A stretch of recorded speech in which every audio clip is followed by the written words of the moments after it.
हरगढ़ पालतियो कायन चेतो गाती रे रोड बनावे भलियो ऐसो करे रे भलाई बुरियो बुरी कमावे जीवन गुरुमुख मोरे को चढ़ती पोवण मनमुख भार उठावे जीवन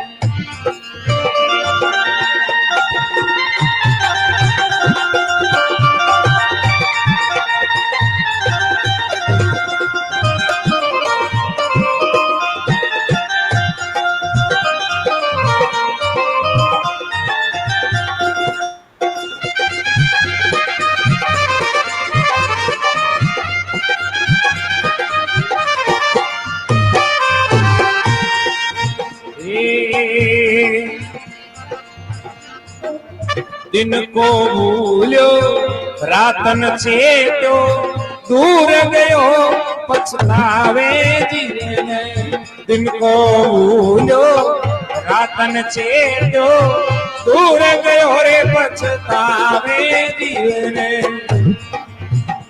आधन रो गर्भ करी मत प्राणी मत धनिया ने भावे जीवन हुक्म धनी रो पान भी डूबे शिला तेरे ऊपर आवे जीवन चवड़े उड़ेला तुझ रहेला को भाई दो आवे जीवन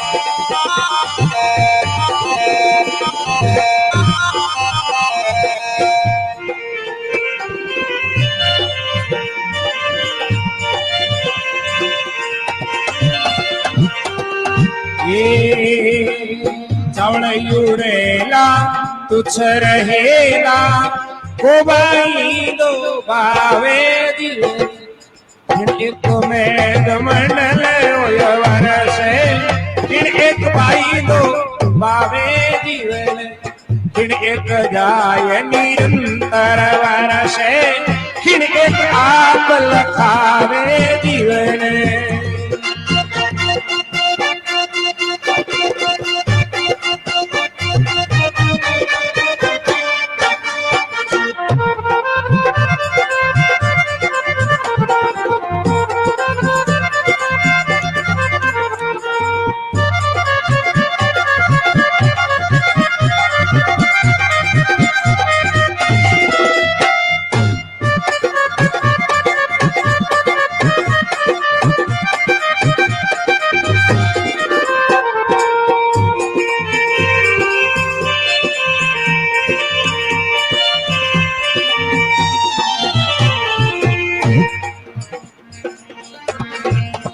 एक राज दियो दुर्योधन लेता वारन लावे जीवन सोवन नगरी लंका सरी की समुद्र सरी की खाई जीवन निनरे पात मंदोदर रानी सातन चाली साई जीवन जिनरे पात मंदोदर रानी साधन चाली साई जीवन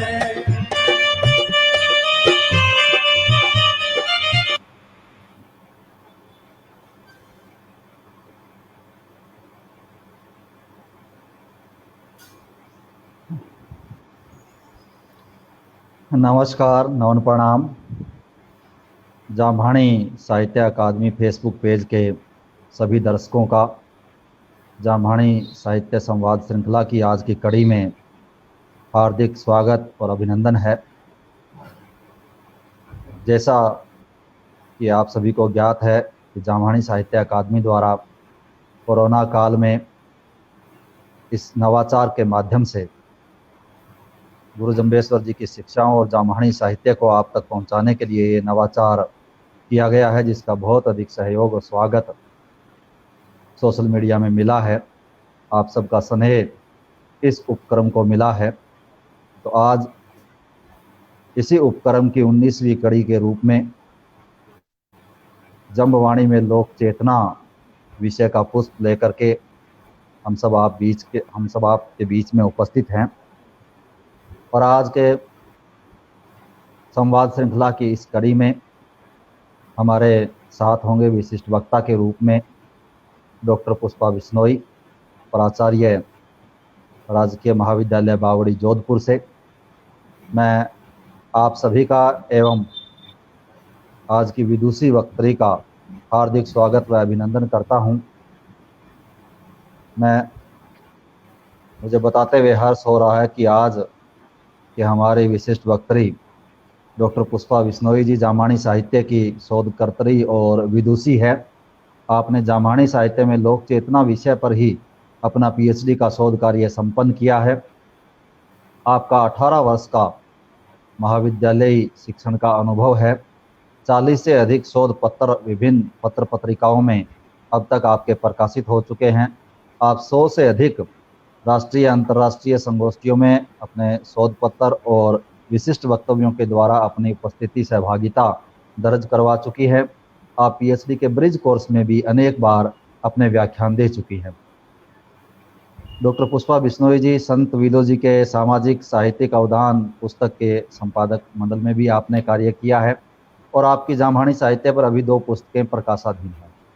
हमारे लिए बहुत गर्व और खुशी की बात है कि ऐसी विदुषी आज इस बहुत ही महत्वपूर्ण विषय पर व्याख्यान देने के लिए हमारे बीच में उपस्थित है। जम्बवाणी में लोक चेतना, क्योंकि गुरु जाम्बो जी का जो एकमात्र लक्ष्य या उनका जो केंद्र बिंदु था वो लोक ही था। वो लोक के माध्यम से परलोक तक पहुंचना चाहते थे। उन्होंने सीधी परलोक की बात नहीं की है, क्योंकि बिना लोक को सुधारे परलोक की प्राप्ति नहीं हो सकती। इसलिए वो मुए मुक्ति से पहले जिए जुक्ति की बात करते हैं और लोक को संबोधित करके उन्हीं की भाषा में उन्हीं के प्रतीकों बिंबों के माध्यम से उन्होंने सब अपनी संपूर्ण वाणी अपना कथन किया है। तो आज का ये विषय बहुत ही प्रासंगिक है और बहुत ही महत्वपूर्ण है। अब अधिक विलंब न करते हुए मैं पुनः आप सभी का स्वागत करते हुए व आज की विदुषी वक्त्री का स्वागत करते हुए उन्हें आमंत्रित करता हूं, आदरणीय डॉक्टर पुष्पा बिश्नोई जी। बहुत बहुत धन्यवाद सुरेंद्र जी, आपका आभार। सर्वप्रथम मैं गुरु महाराज के चरणों में वंदन करती हूँ। साथ ही इस वर्चुअल माध्यम से जुड़े हुए सभी दर्शकों का अभिनंदन, सभी को नमन प्रणाम। और मैं अधिक समय न लेते हुए अपने विषय पर आती हूँ। जम्बवाणी में लोक चेतना। जम्बवाणी जैसे नाम से स्पष्ट है कि गुरु जाम्बो जी की वाणी। जम्बवाणी गुरु जाम्बो जी के उपदेश और वचनों का संग्रह का नाम ही जम्बवाणी है। गुरु महाराज जीवन पर्यंत लोक में चेतना जागृत करने के लिए अपने संदेश, उपदेश और विभिन्न माध्यमों से उन्हें अपना संदेश उन तक पहुंचाते रहे और उनकी वाणी को हम शब्दवाणी, शब्द श्री वायक आदि से भी नामों से भी जानते हैं। गुरु जाम्बो जी अपने युग के लोक दृष्टा थे। उन्होंने लोक को अपने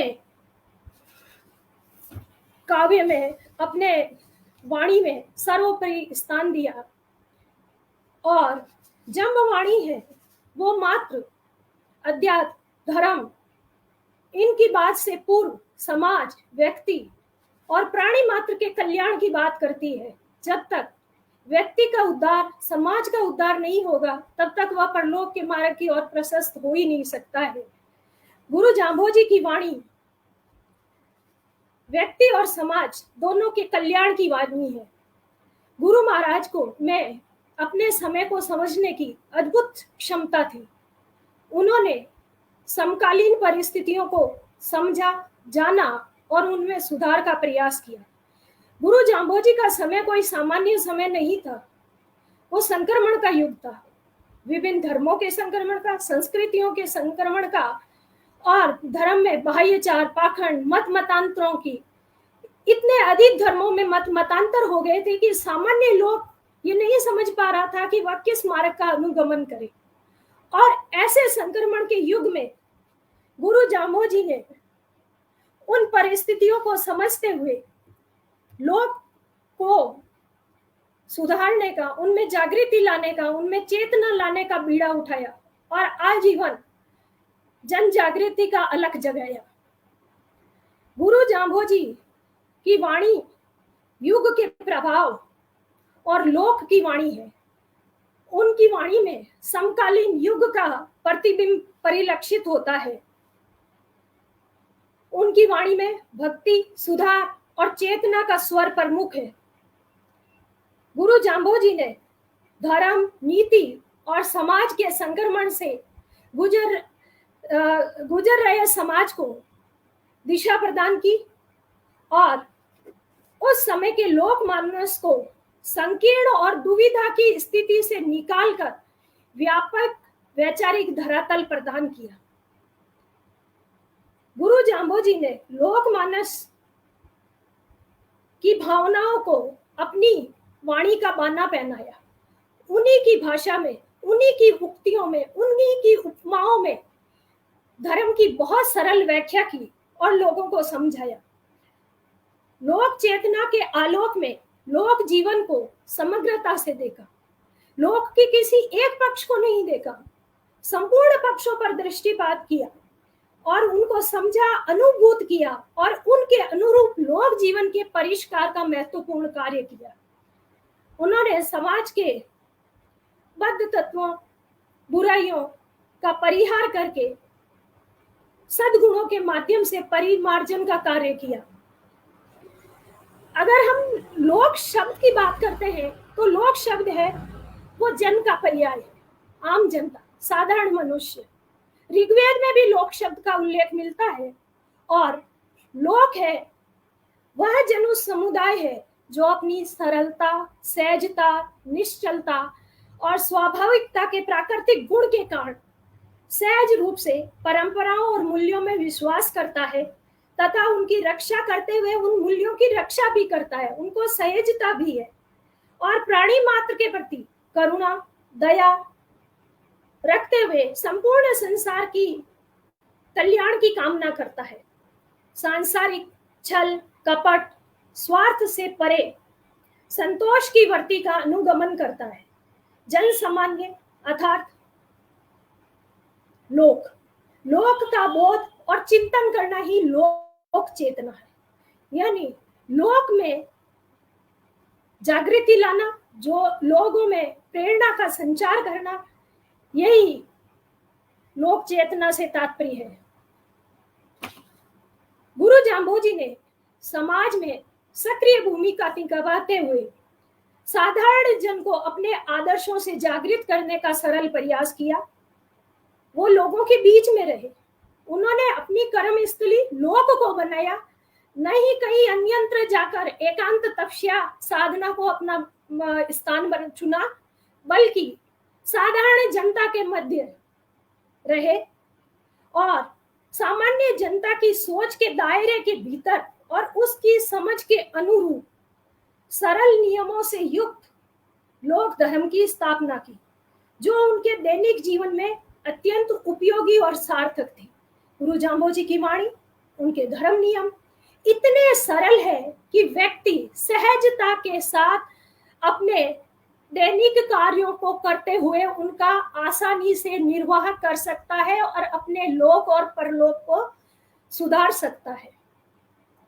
ये सभी जानते हैं और हम सभी बचपन से सुनते आए हैं, जिया ने जुक्ति मुआ ने मुक्ति, यानी व्यक्ति जीवन यापन करे जुक्ति, युक्ति युक्त, ऐसे ही नहीं, युक्ति पूर्वक जीवन यापन करते हुए अपने परलोक को सुधारे और युक्ति युक्त जीवन के का पालन करने के पश्चात ही व्यक्ति अपने परलोक को सुधार सकता है।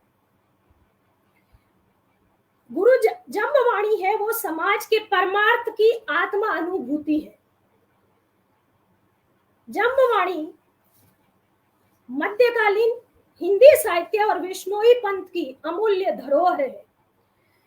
जम्बवाणी है शब्दे शब्द समाई, अनेक शब्द निहित है। एक ही शब्द के व्यक्ति, काल और परिस्थिति के अनुसार उसका अर्थ और व्याख्या है। गुरु जाम्बोजी की वाणी कालजयी वाणी है। कालजयी यानी प्रत्येक युग में जीवित रहती है, और प्रत्येक युग में वही वाणी जीवित रहती है जिसको लोक अंगीकार करता है, लोक अनुगमन करता है, लोक पालन करता है। और कोई भी वाणी 500 वर्षों का अतिक्रमण करके आज भी उतनी ही प्रभावी पेट बनाए रखती है। इसका कारण गुरु जाम्बोजी की वाणी है, वो अनुभूति आधारित और लोकग्राही ये वाणी है, कोई साधारण वाणी नहीं है। गुरु जाम्बोजी अपनी वाणी के माध्यम से सामाजिक चेतना, नैतिक आचरण, परम तत्व का ज्ञान, मोक्ष प्राप्ति अत्यंत सरल शब्दों में अभिव्यक्त करते हैं। गुरु जाम्बोजी के चाहे दर्शन हो, अध्यात्म हो या सामाजिक नियम हो, वो कोई गूढ़ गंभीर नियम, गूढ़ गंभीर होते हुए भी इतने अधिक सरल है, ग्राह्य है कि प्रत्येक व्यक्ति उनका अनुसरण बहुत ही सरलता पूर्वक करता है। गुरु जाम्बोजी ने अपने अनुभव, ज्ञान, आत्मविश्वास तथा निर्भीकता के साथ प्राचीन गलित रूढ़ियों, अवधारणाओं, आडंबरों को तोड़ा,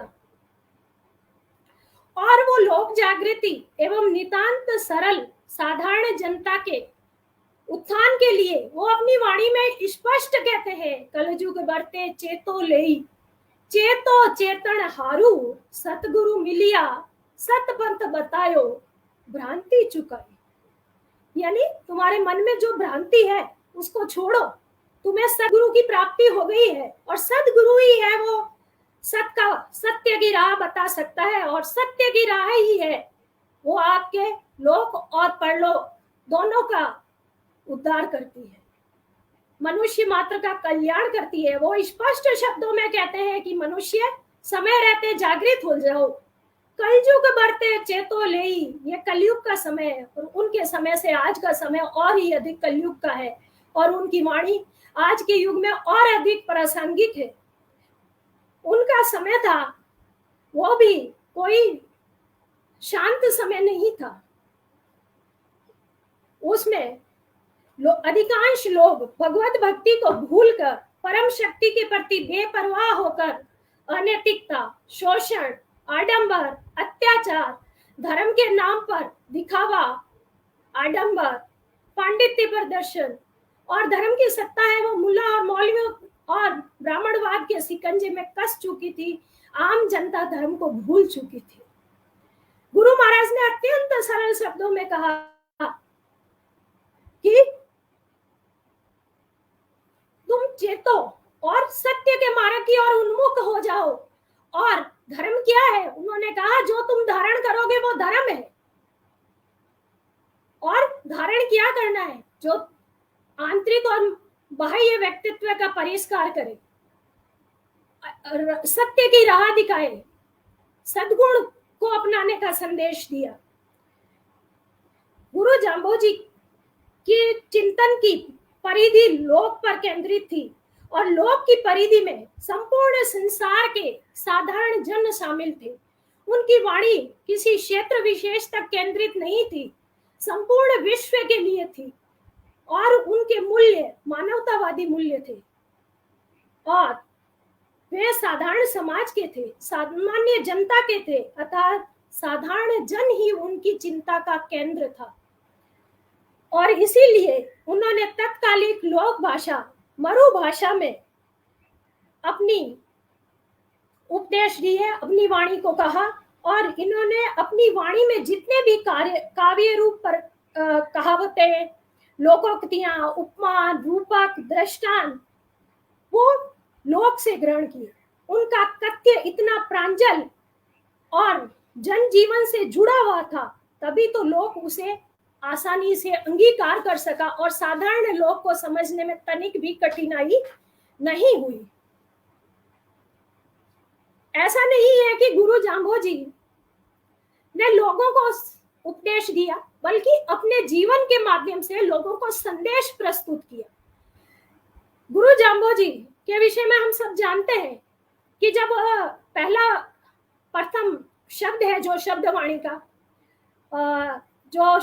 का जम्बवाणी का बीज मंत्र है, और वो मंत्र क्यों कहा, शायद हमारी जम्बवाणी के प्रत्येक शब्द के पीछे एक गद्य कथा है, और हम जानते हैं कि वो शब्द उनको कहने की आवश्यकता तब पड़ी कि वह सामान्य बालकों से भिन्न थे, अलौकिक व्यक्तित्व के धनी थे, मितभाषी थे, और ऐसे समय में उनके माता पिता को चिंता हुई और अन्य लोगों के कहने पर या जैसे भी उन्होंने तांत्रिक ब्राह्मण को बुलाया और वह अपना तंत्र और पाखंड करने लगा, और वह अपने तंत्र और पाखंड गुरु महाराज की अलौकिक शक्तियों के सामने प्रदर्शित नहीं करवाया। और गुरु महाराज अपना पहला शब्द है वो धर्म सत्ता को चुनौती देते हुए कहते हैं, ब्राह्मणवाद पर प्रहार करते हुए कहते हैं, और वह शब्द है वो लोक को बाह्य आडंबरों, धर्म के नाम पर प्रचलित तंत्र मंत्र आदि से के प्रति सचेत करते हुए और ब्राह्मण को चुनौती भी देते हैं, और वो साथ ही इस शब्द में गुरु की महिमा बता सकते हैं। गुरु की महिमा है वो अपरंपार है, ये हम सब जानते हैं। हमारे पंथ में, संपूर्ण भारतीय संस्कृति में गुरु की महत्ता सदैव से रही है, और गुरु जाम्बोजी के सिद्धांतों में गुरु का उच्च स्थान है, और वो कहते हैं गुरु चीनो गुरु चीन पुरोहित, गुरुमुख धर्म कहानी, और पाखंडी ब्राह्मण को चेतावनी देते हुए, और साथ ही कि तुम ब्राह्मण हो, गुरु कहलाते हो, पहले गुरु की लौकिक गुरु की भी विशेषता जानते हो, और वो कहते हैं कि वो स्वयं गुरु है, उनको पहचानने की आवश्यकता है, और वह अपने मुख से धर्म का वर्णन करते हैं, और लौकिक गुरु के विषय में कहते हैं कि जिसे संपूर्ण लोक का ज्ञान हो, जो सहज हो, शीलवान हो, तथा जिसे आत्मिक तत्व तथा निर्गुण निराकार परम तत्व को जान लिया हो। गुरु की उपमा आसानी से प्राप्त नहीं होती है। गुरु बनने के लिए गुरु जैसे गुणों के आभूषण होना अति आवश्यक है, और इससे बड़ा लोक चेतना का मूर्त स्वरूप क्या हो सकता है कि वह 7 वर्ष की आयु में ब्राह्मणवाद और पाखंडवाद को चुनौती देते हैं। वहीं जम्बवाणी में गुरु जी स्पष्ट शब्दों में कहते हैं, और किस प्रकार एक एक चीज की व्याख्या करते हैं कि हमारे यहाँ विभिन्न प्रकार के देवी देवता और क्षेत्रपाल, पीर, ऋषि, जति, तपी, पता नहीं कितनी प्रकार की उपासना प्रचलित है। तो वो स्पष्ट शब्दों में कहते हैं कि जन्मधारी जीव, देवी देवता, जपी, तपी, पीर और इन सब की उपासना का निषेध करके एक ईश्वर निर्गुण निराकार को स्मरण करने का संदेश देते हैं। वो कहते हैं जपी तपी तक पीर ऋषिवर काय जपी जे तेपण जाया जी। ये संभव ही नहीं है, और जन्मे हुए जीवों की क्या उपासना करें। खेचर भूचर खेतर पाला परकट गुप्ता, कुछ परकट है और कुछ गुप्त है। काय जपी जे तेपण जाया जीव वासंग शेष गुणीदा पुनीदा, काय जपी जे तेपण जाया जीव। और तो और 64 जोगन 52 बीरू, काय जपी जे तेपण जाया जीव। और इस प्रकार वो विभिन्न प्रकार की उपासनाओं का निषेध करते हैं, और स्वयं भी उपासना का सरल मार्ग प्रशस्त करते हुए एक ईश्वर के स्मरण की बात करते हैं। गुरु जाम्बोजी ने, ऐसा नहीं है कि उनकी वाणी में किसी धर्म विशेष के प्रति आग्रह रहा या दुराग्रह रहा, वो तो अलौकिक थे और उनकी वाणी में इतनी संयमितता है और साथ ही साथ उन्होंने समस्त धर्मों के पाखंडों का खंडन किया और वहीं अच्छी बातों का मंडन भी किया। गुरु महाराज कहते हैं कि इस्लाम में प्रचलित बाह्य आडंबरों का विरोध करते हुए वे 11वें शब्द में कहते हैं, थे चढ़ चढ़ भीते मड़ी मसीते क्या उलबंग पुकारो, कारण खोटा कर्तव्य हीना थारी खाली पड़ी निवाजो। यानी किसी भी बात का महत्व तब है जब हम उसे पाखंडों से मुक्त करके मन का परिमार्जन करें। इसके अलावा भी धर्म के नाम पर विभिन्न प्रकार की जाने वाली हिंसा का भी वो पुरजोर विरोध करते हैं कि धर्म को लोगों ने अपने कुकृत्यों को से बचने का एक ढाल बना लिया था और वो स्पष्ट कहते हैं, चर फिर आवे सहज दुआवे जिसके गले कर्द क्यों सारो पढ़ सुन रही बा खाली। कि आप पढ़ने की बात करते हैं, बड़ी बड़ी बातें करते हैं, लेकिन आपकी शिक्षा का महत्व तब है जब आप में मानवता हो, स्नेह हो, करुणा हो, दया हो। उसके बावजूद आप बड़े बड़ी बातें करते हैं और धर्म के नाम पर वध करते हैं, हिंसा करते हैं, यह उन्हें कतई स्वीकार नहीं था। गुरु जाम्बोजी आम जनता को सावचेत करते हैं, सावधान करते हैं। बाह्य आचरणों को दिखाओ से कोई काम की सिद्धि नहीं होती। वो स्पष्ट कहते हैं कि हम कितना भी दिखावा कर लें, उसे किसी भी कार्य की सिद्धि हो ही नहीं सकती है और हमें चेतन होकर के इन बाह्य दिखाओं को समझने की आवश्यकता है। और वो कहते हैं, गोरख दीठा सिद्ध न होइबा पोहो उतर बा पारो, कि देखने से सिद्धि की प्राप्ति नहीं होती है, अपने अंतर मन के भीतर उतरना पड़ता है। बाह्य आचरणों से अगर होती तो सबकी मुक्ति आज तक प्राप्त हो गई होती। और वो अपने गुरु होने के दायित्व का निर्वाह करते हुए पग पग पर जनता को सावधान करते हैं और तत्कालीन समाज में धर्म के नाम पर फैले तथाकथित तंत्र मंत्र, डाकन साकन आदि अंधविश्वासों पर करारा प्रहार करते हैं। और वो कहते हैं कि ये जो हमारा मन है यही योग साधना का केंद्र है, इसी को बनाना चाहिए। वो शब्द संख्या 29 में कहते हैं, डाकण साकण निंद्रा खुदिया मारे तांबे कूप छेपायो, मारे मन ही मुद्रा तन ही कंथा। मन है उसको मुद्रा बनाई, तन को झोला बनाइए, जोग मार्ग सीर लियो। सब कुछ है, आपको भीतर करने की आवश्यकता है, दिखाओं की कतई आवश्यकता नहीं है।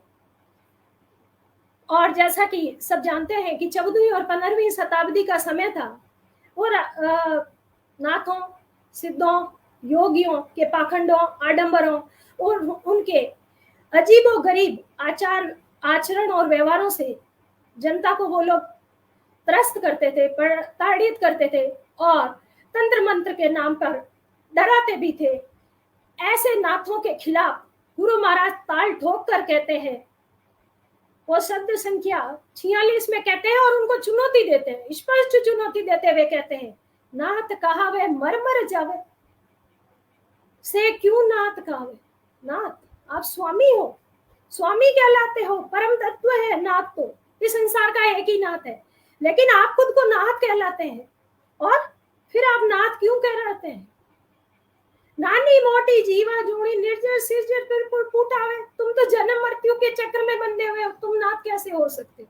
अगर ऐसा है तो सबसे पहले तुम्हारा मोक्ष होना चाहिए, लेकिन नहीं हुआ। इसके अलावा तत्कालीन समाज की मूर्ति पूजा और तथाकथित बाह्य दिखाओं आदि पर भी वह शब्द संख्या 71 में कहते हैं, धौड़ा धूजे पहाड़ पूजे बेफरमाई खुदाई, गुरु चेले के पाए लागे देखो लोग अन्यायी, काठा कणजा रूपा रेहण कापड़ माही छिपाई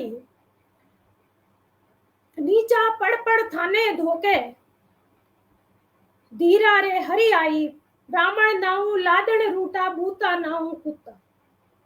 मतलब पाखंड पर कितना प्रहार करते हैं। और आज भी हम जिस युग में वो पूर्णतः पाखंड मुक्त नहीं है, आज भी छलाओं का युग है, लेकिन हम फिर भी सावधान नहीं है। उनकी वाणी आज भी उतनी ही प्रासंगिक है, उतनी ही सत्य है, उतनी ही प्रेरणादायी है। और ऐसी दिग्भ्रमित जनता को वो जीवन जीने की उचित विधि बताते हैं, उनका मार्गदर्शन करते हैं। और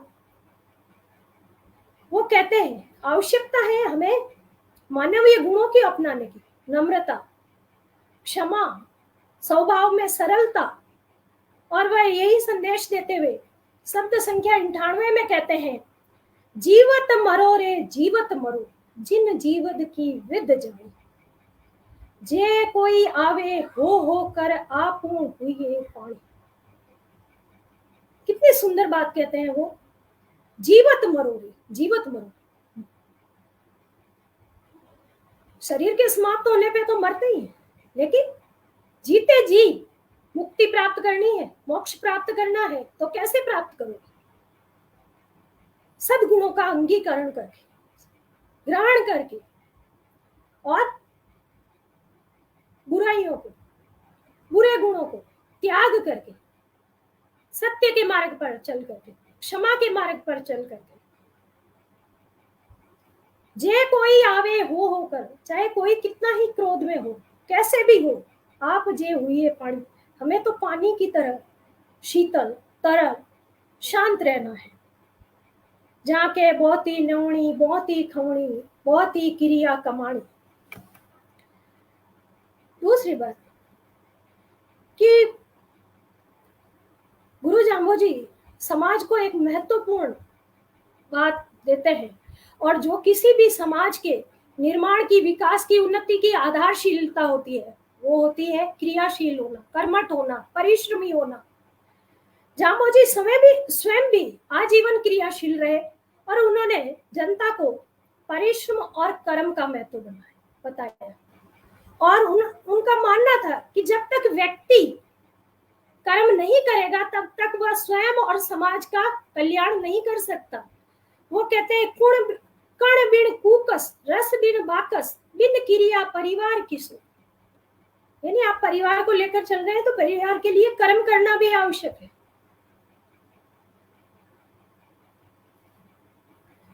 साथ ही हम सब लोग आज भी और उस युग में सब यह व्यक्ति जानना चाहता है कि मुझे मेरा भविष्य पता चल जाए और मैं आराम से रह सकूं। और उनके युग से लेकर आज तक की उत्सुकता यही है। ये कोई नहीं पूछता कि मैं क्या कर्म करूं जिससे मेरा जीवन उत्कृष्ट हो सके, ये पूछता है कि मेरा भविष्य कैसा होगा। संसार में भ्रमित लोग होते हैं, वो काम नहीं करते हैं, निष्क्रिय होकर के निरंतर अपने भविष्य के विषय में जानना चाहते हैं, और जीवन में सदैव भविष्यवाणी करने वालों की ओर, भविष्य वक्ताओं की ओर मुंह ताकते हुए सुखद परिवर्तन की आशा में निठल्ले बने रहते हैं। उन्हें चेतन करते हुए गुरु जाम्बोजी कहते हैं, हाली पूछे पाली पूछे ये कली पूछण हारी, थली फिरन तो खिलेरी पूछे मेरी गुमाई छाली। यानी हर व्यक्ति अपनी समझ, अपने कार्य के अनुरूप पूछ रहा है। नौकर भी पूछ रहा है, मालिक भी पूछ रहा है, बकरी चराने वाला भी पूछ रहा है, और वो कहता है कि मेरी जो बकरी खो गई है वो कब मिलेगी। और बाण चोड़ पार दियो पूछे कि अवगुण चूके चोट हमारी। और शिकारी कह रहा है कि मेरा तो शिकार का निशाना क्यों चूक जाता है। तब गुरु महाराज इन सबको कहते हैं, रहो रे मूर्खा मुग्ध गंवारा। तो मूर्ख हो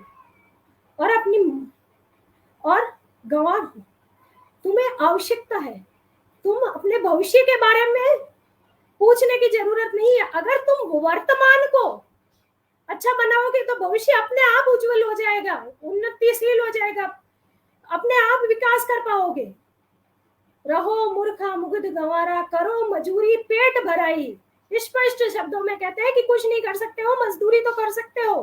उन्हें निष्क्रिय व्यक्ति कतई पसंद नहीं था और वो कर्मठता का संदेश देते हैं। जम्बूवाणी का जो मूल स्वर है, पाखंडों का, आडंबरों का विरोध, अन्याय का विरोध, साथ ही समानता, सहभागिता आदि का संदेश देती है। और धर्म के नाम पर व्यापार करने वालों का पर्दाफाश करते हैं। और सबसे बड़ी बात कि वो स्त्री समानता की बात करते हैं। उस युग में हम आज बहुत सारे हम साहित्य के आंदोलन देखते हैं, उसमें एक बहुत चरम पे चलता है स्त्री समानता का आंदोलन। और जाम्बो जी स्त्री समानता की बात करते हैं और कहते हैं, तैया सासू तैया मासू तैया देह दमू, यानी वो भी मानवी है, पुरुष की भांति है और उसके साथ भी वैसा ही व्यवहार होना चाहिए। लेकिन साथ ही वो अपनी वाणी में स्त्री के दायित्वों का भी परिचय करवाते हैं। ऐसा नहीं है वो सिर्फ हमें अधिकारों की ओर, जागृति की ओर ले जाते हैं, वो हमें कर्तव्य परायण भी बनाते हैं। और वो कहते हैं, वो आदर्श पत्नी के रूप में सीता का उदाहरण प्रस्तुत करते हैं, आदर्श माता का उदाहरण प्रस्तुत करते हैं, सील सरी की तिरिया न दे। तो ये जो है, ये सारी बातें हैं वो हमारे जीवन में ग्रहणीय है। उनकी वाणी है वो बहुत ही संयमित, संतुलित और समभाव युक्त है, जो हमें एक संतुलित समाज के निर्माण का संदेश देती है। और ऐसा नहीं है, उनकी वाणी से कोई नहीं बच पाता है। और वो साधु जनों के प्रति, जिन्होंने घर बार त्याग दिया है और अपना सिर मुंडा लिया है, और उनको कहते हैं मुंह न मुंडायो मन न मुंडायो। तुमने सर के बाल तो मुंडवा लिए, लेकिन मन के भीतर तुम्हारे कितनी बुराइयां हैं, उनका कभी त्याग नहीं किया, उनको कभी मांजने का काम नहीं किया, परिष्कार का कार्य नहीं किया। सिर मुंडा करके तुम समाज का कल्याण नहीं कर सकते, पहले स्वयं के परिष्कार का काम करना आवश्यक है। ये उनके प्रति प्रगतिशीलता की एक वानगी है। गुरु जाम्बो जी ने स्वस्थ, भेदभाव रहित और मानव भावनाओं से परिपूर्ण कल्पना को साकार करते हुए मूर्त लोकवाद की स्थापना की। और वो स्पष्ट शब्दों में कहते हैं, तन मन धोइए संयम धोइए। प्रत्येक प्राणी को कहते हैं। वो अपने 29 नियमों में स्नान का, प्रतिदिन स्नान की बात करते हैं, वहीं वो अपनी वाणी में मन के परिमार्जन की भी बात करते हैं और संयम की भी बात करते हैं कि जब तन और मन दोनों स्वच्छ होंगे तभी है हम मानवीय विचारधाराओं को और अंगीकार कर पाएंगे, उन पर चल पाएंगे। जाम्बो जी की वाणी में सामाजिक चिंतन एवं मूल्य परक समाज स्थापना हेतु रचनात्मक निर्देशों के अंतर्गत विनम्रता, क्षमा, सत्य,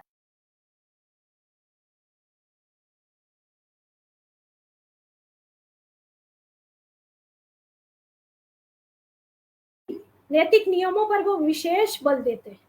और साथ ही प्राणी मात्र को अच्छे कृत्य करने के लिए प्रेरित करते हैं। और वह शब्द संख्या 92 में कहते हैं, सुकृत अहल्य होने चाहिए। आपको क्षण विशेष के लिए, समय विशेष के लिए लग सकता है कि मैंने अच्छा कृत्य किया, क्या हुआ, क्या प्रतिफल मिला। हमें प्रतिफल की चिंता बहुत जल्दी सताने लगती है, लेकिन गुरु महाराज कहते हैं कि सदकृत्य है वो कभी व्यर्थ जा ही नहीं सकता है। गुरु महाराज की वाणी में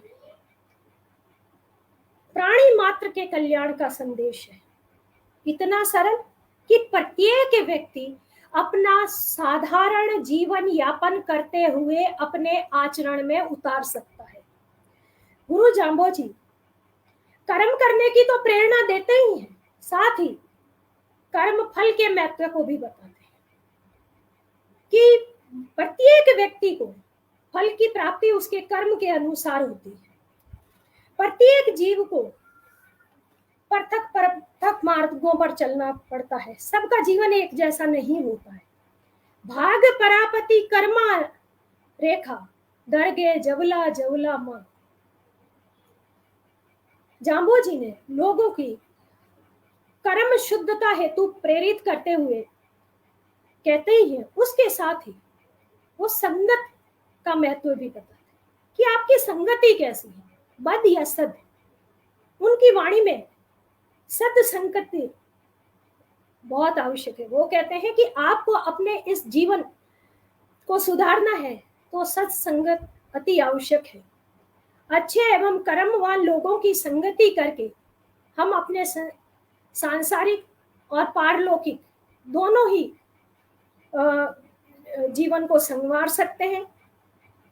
उन्होंने एक बहुत सुंदर उदाहरण अपनी शब्द संख्या 16 में दिया है, उत्तम संग स्नेह, यानी सबसे उत्तम संग है वो स्नेहवान अच्छे व्यक्ति का है। और वो उदाहरण में कहते भी है कि जिस प्रकार काठ की नाव के साथ लोहा लगता है और उस लकड़ी के प्रभाव से वो भी पानी में तैरने लगता है, जबकि लोहा भारी धातु है, पानी में नहीं तैर पाती है, लेकिन लकड़ी के सानिध्य से वो अपने आप को वो भी पानी से पार कर जाता है। वैसे ही हम भी हैं, वो दुर्जन व्यक्तियों की संगत को त्याग करके उत्कृष्ट व्यक्तियों की संगत के द्वारा अपने भौतिक और पारलौकिक जगत को सुधार सकते हैं। गुरु जाम्बोजी लोक मंगल के सच्चे साधक थे। लोक ही उनकी वाणी में रचा बसा है, लोक का ही कल्याण उनके जीवन का परम ध्येय था। और वो लोगों से कहते हैं कथनी और करनी में साम्य की बात कर, और वो स्वयं भी कथनी और करनी में साम्य रखते भी है अपने जीवन में। और वो कहते हैं शब्द संख्या 30 में वो स्पष्ट शब्दों में कहते हैं, पहले क्रिया आप कमाइए, कि पहले आप कर्म कीजिए तो और हमें फरमाइए। हम किसी को किसी भी उपदेश को, संदेश को, कहने को, कार्य करने के अधिकारी तब बनते हैं जब हम वो आचरण करते हैं। जो कुछ कीजिए मरने पहले मत भल के ही जाए। हम सांसारिक लोग हैं, बहुत बड़ी बड़ी फेंकते हैं, बड़ी बड़ी बातें करते हैं, लेकिन वो कहते हैं कि इन बातों में कुछ नहीं रखा है, जो कुछ करना है इस जीवन में ही कर सकते हो। इसलिए जब तक मृत्यु से पहले है वो सिर्फ बोलना नहीं है, करके भी दिखाना है। और गुरु जाम्बोजी की वाणी समन्वय का सबसे बड़ा उदाहरण। भारत विविधता वाला देश है और यहाँ जन का नायक, जनता का प्रिय वही होता है और जनता उसी को स्वीकार करती है जो समन्वय का संदेश देता है। हम अगर 15वीं शताब्दी की बात करें, 14वीं 15वीं शताब्दी जो हिंदी साहित्य का भक्ति काल है, तुलसी लोक नायक है। और आज घर घर में रामायण के स्थान पर रामचरितमानस मिलती, वो लोक नायक बने। क्यों? क्योंकि वो समन्वय की बात, कभी लोक नायक नहीं बने। उनमें खंडन की प्रवृत्ति बहुत तीव्रता थी। और गुरु जाम्बोजी की वाणी में उन्होंने बहुत सुंदर समन्वय सिद्धांतों और व्यवहार में भी किया है।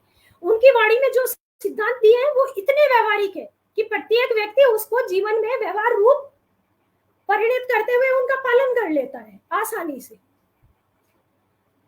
और ऐसा नहीं है कि जम्बसार के भाग 1 के प्रकरण 7 में लिखा है कि जब गुरु जाम्बोजी ने विष्णोई पंथ की स्थापना की तो उसमें सभी जाति धर्म के लोग सम्मिलित हुए और उनके जो सिद्धांत थे वो इतने व्यवहारिक थे।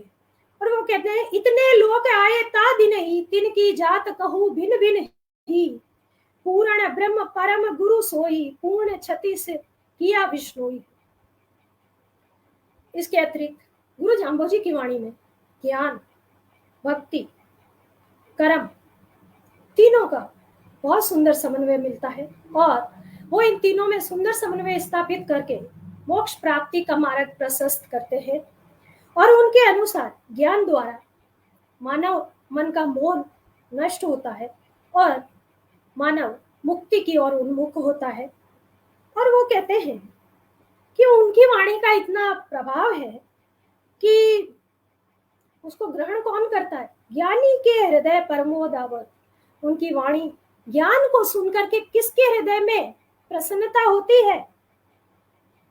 ज्ञानी के हृदय में। लेकिन अज्ञानी है, उसको है वो बहुत ही कटु लगती है ज्ञान की बातें, वो कतई स्वीकार नहीं कर पाएगा, वो आलोचना करेगा, कुछ करेगा, उसे मुंह चुराने का प्रयास करेगा, लेकिन वो स्वीकार नहीं करेगा। गुरु जाम्बोजी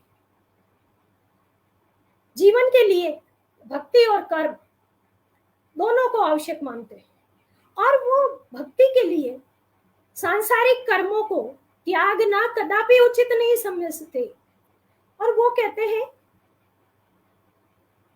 अपने शब्द संख्या 97 में, हृदय नाम विष्णु को जपो, हाथे करो टवाई।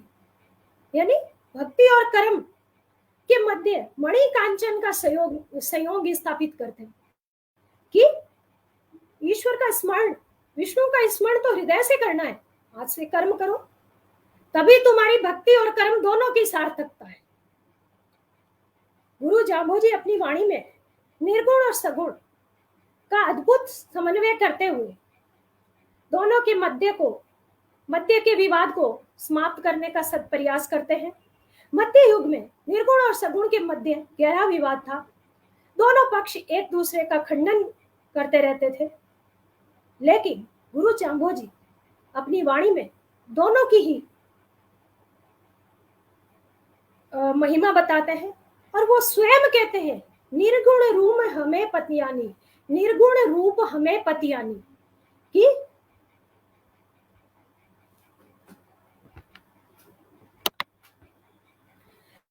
कि मुझे निर्गुण रूप में समझो, और वह निर्गुण के स्वरूप को स्वीकार करते हैं।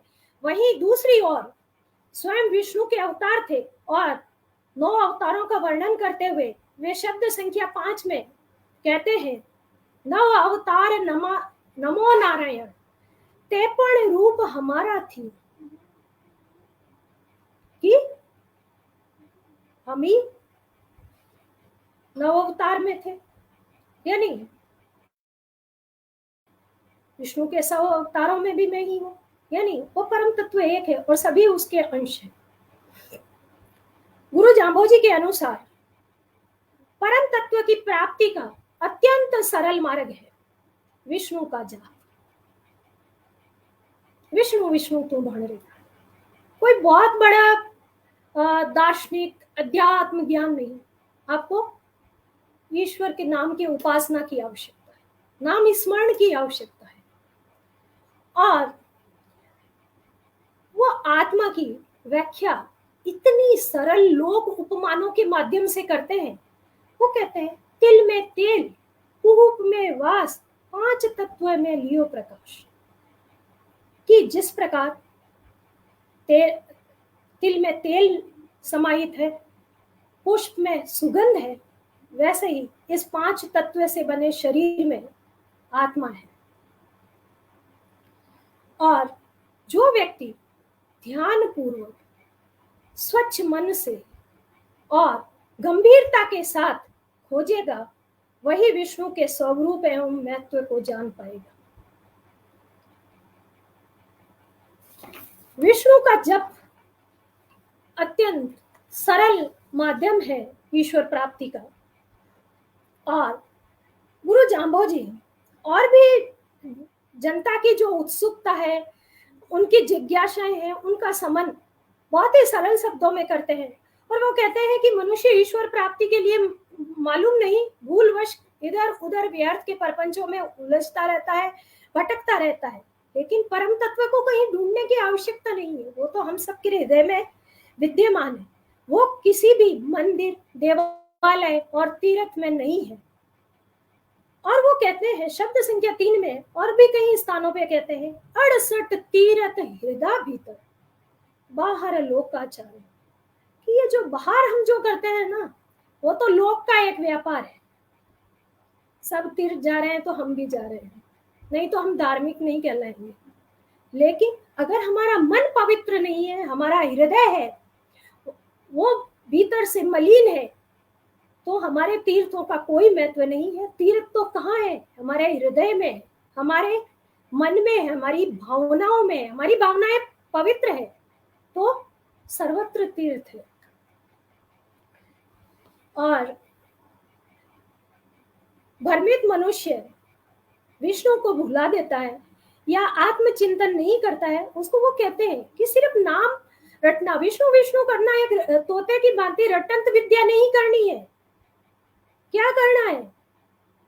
मन कर्म वचन से करनी है, पूरी निष्ठा पूर्वक करनी है, अंतर मन से करनी है। हमारा मन व्यर्थ में कहीं भटक रहा है और हम बात कर रहे हैं कि विष्णु विष्णु कर रहे हैं और मन कहीं है और हमारे शब्द कुछ और ही बोल रहे हैं। और तब वो कहते हैं कि संसार में बहुत सारे व्यक्ति हैं जो परम तत्व का स्मरण तो करते हैं परंतु उनके भेद ज्ञान तक नहीं पहुंच पाते। अंतर मन में जब तक परमात्मा के मिलन की तीव्र उत्कंठा नहीं होती है तब तक परमात्मा की प्राप्ति संभव नहीं है। वो ऐसे मनुष्यों की तुलना किससे करते हैं? पानी में पड़े रहने वाले पत्थर से, जो निरंतर पानी में रहता है लेकिन जो बाहर से तो गीला रहता है लेकिन भीतर से हमेशा शुष्क रहता है, सूखा रहता है। इस प्रकार का जाप व्यर्थ है। शुद्ध अंतःकरण और पवित्र गुणों से युक्त होकर ही प्रसन्न मन से प्रेम पूर्वक स्मरण करने से विष्णु की प्राप्ति संभव है। साथ ही ऐसे लोगों को गुरु जाम्बू जी की वाणी, जिन लोगों में निश्चय नहीं है, अनिश्चय की भावना है, विवेकहीनता है, निरंतर भय की स्थिति में है, दुविधा में है, निर्णायक शक्ति नहीं है, ऐसे लोगों को गुरु जाम्बू जी कहते हैं दोय मन दोय दिल पंथ दुएला, दोय मन दोय दिल सीवी ने कंता। विभिन्न प्रकार के उदाहरणों से वो पुष्ट करते हुए कहते हैं कि हम दो दुविधा की स्थिति में एक सुई में धागा नहीं पिरो सकते तो हम ईश्वर की प्राप्ति या कोई भी कार्य कभी भी नहीं कर पाते। और गुरु जाम्बो जी व्यक्ति को उसके कार्य के फलस्वरूप उसके कर्म फल मिले, उसके श्रम, उसकी मेहनत का शोषण नहीं हो, समानता का व्यवहार हो, व्यक्ति अपने आचरण के प्रति और व्यवहार के प्रति जागरूक बने। और ये तब संभव है जब उसको ज्ञान हो। और गुरु जाम्बो जी ने लोगों को नीति अनीति, भला बुरा, उचित अनुचित का भेद पर सिखाकर चेतना लाने का प्रयास किया। और वो संपूर्ण युग को जागृत करते हैं। जानबूझकर या ज्ञानतावश चेतना रहित मानव में जागरूकता की हुंकार भरते हुए वो आह्वान करते हैं। वो अपनी शब्द संख्या 86 में स्पष्ट कहते हैं, जुग जागो जुग जाग पिराणी, काहे जागनता सोवो। गुरु जाम्बो जी युगों लोगों को, तत्कालीन लोगों को जागृत करते हैं, सावचेत करते हैं और सावचेत रहते हुए जीवन व्यतीत करने का संदेश देते हैं। समाज, धर्म और जीवन के प्रत्येक क्षेत्र में सावधानी पूर्वक सभी प्रकार से चिंतन करते हुए चेतना पूर्व कर्म क्षेत्र में लगे रहने का संदेश देते हैं। गुरु जाम्बो जी के मन में लोक चेतना की तीव्र उत्कंठा रही और उसके कारण जीवन भर उनका राज सत्ता और धर्म सत्ता दोनों से संघर्ष बना रहा, जिनका जमवाणी में हम कई स्थानों पर उल्लेख देते हैं। दिल्ली के बादशाह सिकंदर को चेताने का जिक्र जाम्बो जी के जामवाणी साहित्य और जमवाणी दोनों में मिलता है।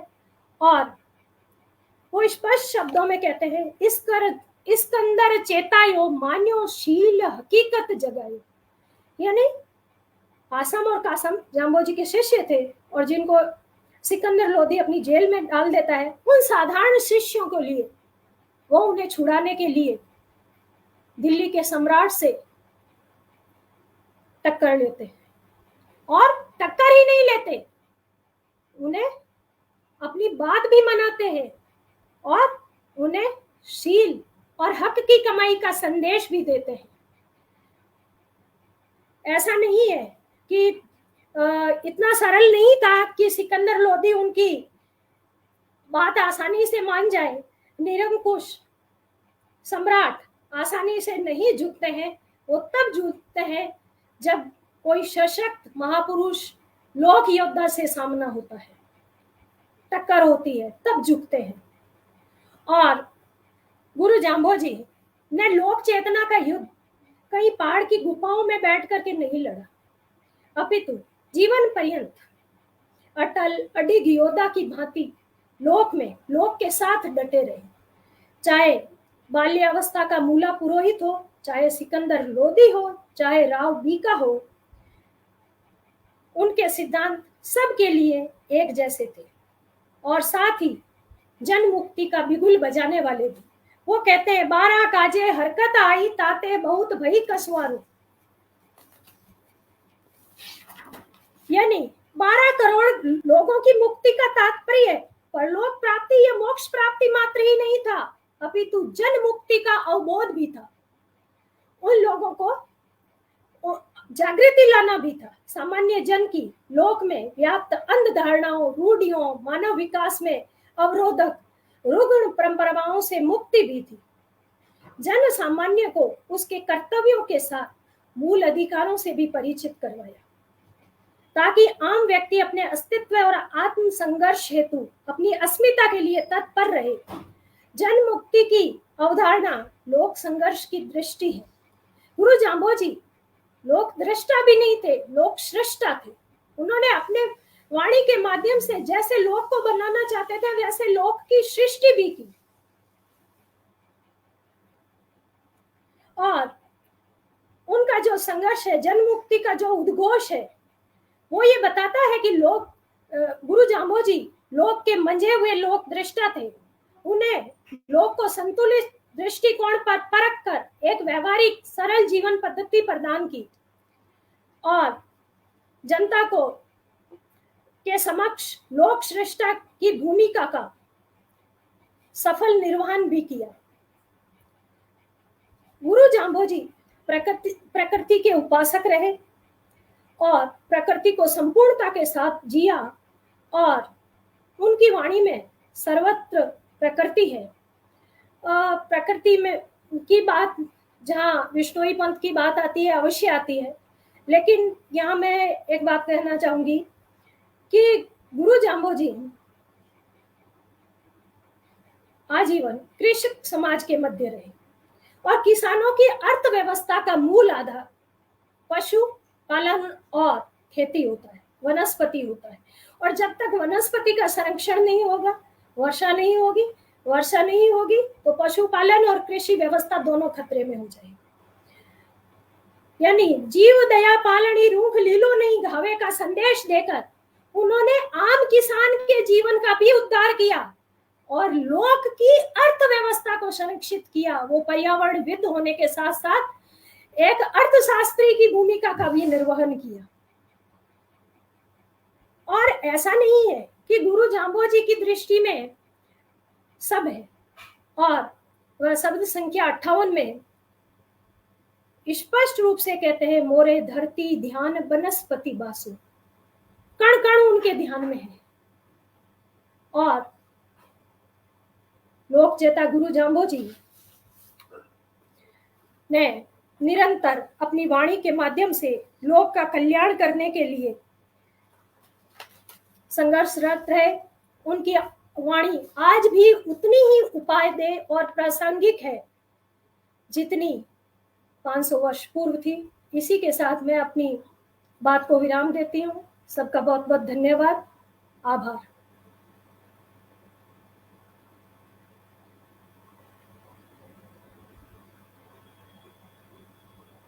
बहुत धन्यवाद डॉक्टर पुष्पा जी।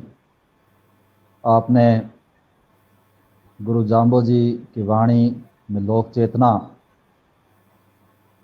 का बहुत ही सुंदर निरूपण अपने व्याख्यान में किया। गुरु जाम्बो जी का आद्योपांत जो प्रयास था वो लोक का संस्कार, लोक का परिष्कार करना था, और लोक के उत्थान के लिए ही, चाहे उनके नियम हो, चाहे उनका जीवन हो, चाहे उनकी वाणी हो, शुरू से अंत तक उनका एक ही प्रयास था कि किसी प्रकार से इस लोक का कल्याण हो, इस लोक में चेतना आए जिससे ये अपना उद्धार कर सके। और उसी संदर्भ में उन्होंने अपनी वाणी कही, उनके समग्र प्रयास उसी संदर्भ में रहे, और उसका बहुत ही सुंदर निरूपण आपने अपने व्याख्यान में किया। चाहे वो पाखंड की बात हो, चाहे समाज में नशे की बात हो, चाहे समाज में अन्य बुराइयों की बात हो, चाहे वो धर्म के मर्म की बात हो, चाहे वो कैसे मोक्ष प्राप्त कर सकता है उसकी बात हो, और लोक का कोई ऐसा वर्ग, कोई भाग ऐसा नहीं है जिसको लेकर के गुरु जम्बेश्वर जी ने अपने विचार व्यक्त न किए हों। चाहे वो समन्वय की बात हो, लोक मंगल की बात हो, आपने उन समस्त बिंदुओं को अपने व्याख्यान में छूने का प्रयास किया है, जिनके माध्यम से गुरु जाम्बो जी की लोक चेतना का पता हमें लगता है, जिसका ज्ञान आभास हमें होता है। और लगातार हमारे श्रोताओं के आ रहे कमेंट से हमें इस बात को लेकर के आश्वस्त हैं कि आपका व्याख्यान सभी को बहुत पसंद आया है, और निश्चित रूप से ये बहुत उम्दा व्याख्यान आपका था। अब आज के इस संवाद श्रृंखला अध्यक्ष वक्तव्य और धन्यवाद ज्ञापन के लिए मैं निवेदन करूं जामहाणी साहित्य अकादमी के अध्यक्ष परम पूज्य स्वामी कृष्णानंद जी आचार्य से कि वो अपना अध्यक्ष वक्तव्य दें और धन्यवाद भी प्रस्तुत करें।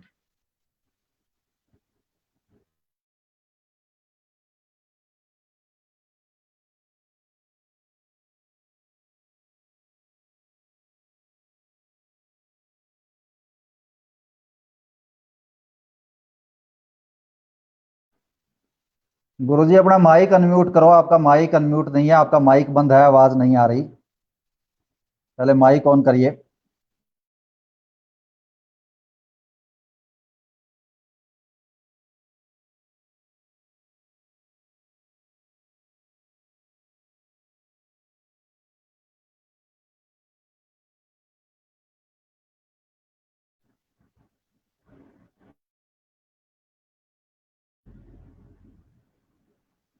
लालचंद जी, गुरु जी का माइक ऑन नहीं है, गुरु जी का।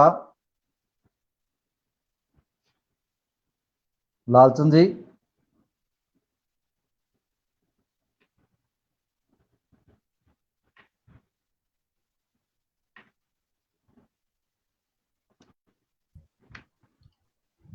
मेरे यहाँ से हो नहीं रहा सर अभी।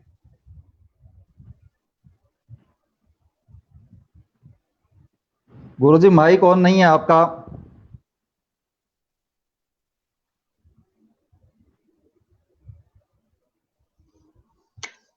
लालचंद जी, गुरु जी को अनम्यूट करो पहले।